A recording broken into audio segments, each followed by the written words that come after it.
Seusai menerima kunjungan pengurus PDIP di Jakarta pada hari ini Senin 22 Agustus 2022, Surya Paloh menyebut nama-nama yang akan menjadi capres usungan Partai Nasdem.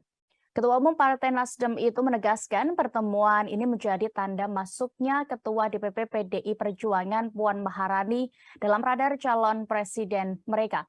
Ia berpendapat Puan sebagai sosok yang dirasa tepat untuk diusung menjadi bakal calon presiden. Surya mengatakan hasil pertemuan antara keduanya, partai ini juga akan menjadi awal untuk kedepannya menyamakan kesepahaman demi kepentingan bangsa. Terkait pertemuan ini, Puan Maharani menyampaikan ucapan terima kasih kepada Nasdem yang telah menjamunya secara hangat.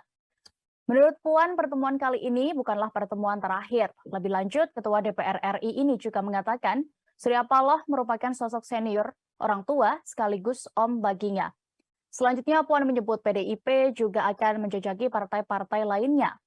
Sebagai informasi, dengan pertemuan ini berarti Nasdem menjadi partai pertama yang dikunjungi oleh PDIP dalam safarinya.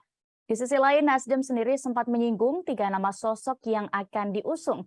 Satu di antaranya diketahui adalah kader di bawah bendera yang sama dengan Puan, yaitu Gubernur Jawa Tengah Ganjar Pranowo. Surya mengatakan Nasdem merupakan partai yang dinamis, sehingga seiring berjalan waktu tentu akan ada banyak perkembangan dan juga arah-arah baru dalam perjalanan politik.